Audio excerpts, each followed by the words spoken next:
I never thought I'd stand at my own gate watching 60 strangers swarm across my pasture like it was theirs. They dragged coolers, folding chairs, tents, setting up camp as if my ranch had suddenly turned into a public park. And at the center of it all, a clipboard in hand, stood Denise Harper, the HOA president from the neighborhood down the road, barking orders like some suburban general. On her map, my land was marked in bright yellow with the words Phase 1 Seizure. That was the moment I realized they weren't just trespassing, they were trying to erase my ownership in broad daylight. I'd built this ranch with 15 years of sweat, drought, flood, and back-breaking hours. Every fence post I hammered and every calf I bottle-fed it all meant something. Yet, here she was declaring collective ownership like my signature on the deed didn't matter. Denise adjusted her badge and told me in the tone of someone explaining math to a toddler, "Individual rights don't override collective expansion. Property values rise when neighbors obey the board." My jaw nearly hit the ground. Expansion. On my soil, I looked at the herd pressed into the far corner of their pen.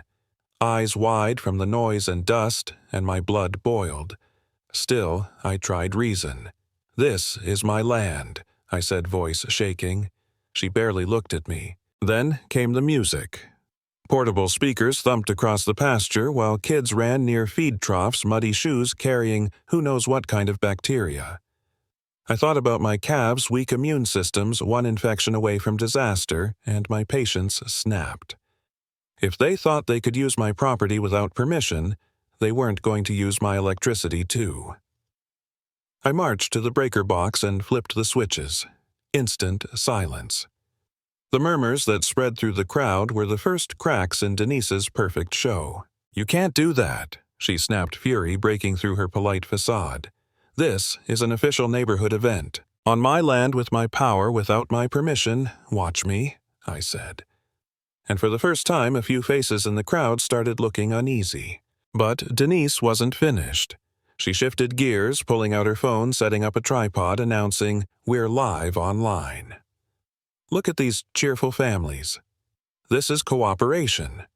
Suddenly, I was the villain. The selfish landowner ruining the fun. And damn it, for a split second I almost believed her. Maybe I was being too harsh. Maybe I was the crazy one. Her camera panned across smiling neighbors, and I felt the weight of judgment pressing down. My voice stuck in my throat. What if she was right? That's when I saw them, my calves huddled and trembling, pushed into the farthest corner of their pen. They depended on me. If I didn't protect this ground, no one would. That image snapped me out of my doubt. I dialed 911. "I need a deputy out here now. We've got trespassers." When Deputy Martinez arrived, calm and professional, I thought maybe things would end there. He asked Denise for her permits. She flourished her folder with a smug grin. But, page by page, his face hardened. "Ma'am, these are internal HOA memos. They hold no legal authority outside your subdivision. HOA jurisdiction ends at your boundary line. Period." Relief washed over me so hard I almost laughed.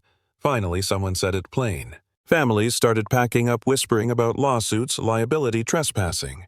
But Denise. She doubled down. She called in reinforcements. Within half an hour, 5 HOA board members stood shoulder-to-shoulder, clipboards stacked like shields surrounding me on my own land. "You're refusing mandatory neighborhood assessments," the treasurer declared, shoving papers in my face. "Ownership rights aren't absolute when they harm neighbor interests. You have a responsibility to the greater good." Their words were rehearsed like they'd practiced this ambush.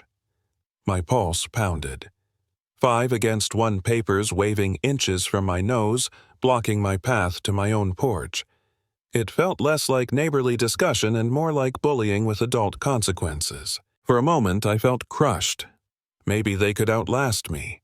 Maybe I couldn't fight them and win. My grandfather's voice echoed he'd fought for this land through the Depression.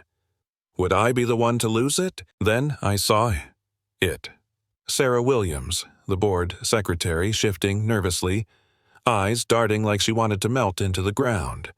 That flicker of doubt in her face gave me the push I needed. I pulled out my phone and started snapping photos. Broken fences, trampled grass, license plates. Every smug grin turned stiff.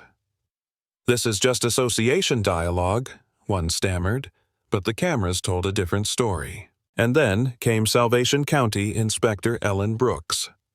Clipboard in hand, camera slung at her side, no nonsense from the second she stepped through the gate.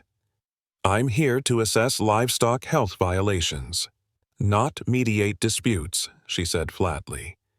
Within minutes, she was documenting contaminated water troughs, muddy boots near feed zones, food prep on polluted soil. Every violation she found was another nail in their coffin. Denise's mask slipped again. She whispered to Ellen, "The HOA has files on Mason's questionable practices. We could make this public if you ease off." My stomach dropped. She wasn't just trespassing, she was trying to blackmail a county official. Ellen froze, eyes wide. Then snapped back, voice like ice, "Ma'am, that's a felony." Still, Denise spun toward me, desperation dripping. "Deny your hurt is stressed, Mason.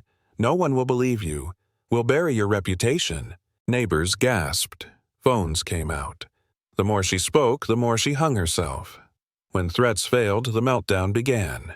She shrieked about sacrifice, about how property rights were destroying America, about selfish ranchers holding back progress. She hurled papers like confetti, ranted about collective expansion, fixing inequality. Her voice cracked as the crowd stared in disbelief, watching the person they thought was their leader unravel into raw entitlement. It was over. Deputy Martinez wrote her up for trespassing and unlawful assembly. Ellen stacked citation after citation, health code violations that would cost thousands.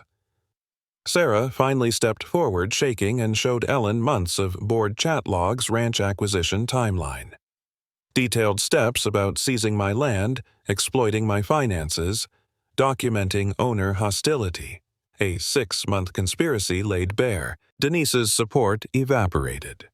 Board members muttered excuses, residents demanded answers, cameras rolled as her empire crumbled in real time. She'd come onto my land with 60 people and a plan to steal it. She left facing fraud, blackmail, and public humiliation. And me, I didn't cheer. I didn't celebrate. I just stood in the dirt of my own pasture, exhausted but steady as the truth finally crushed her lies. Sometimes the only way to protect what's yours is to stand firm, because good neighbors respect boundaries and real community can't be built on theft.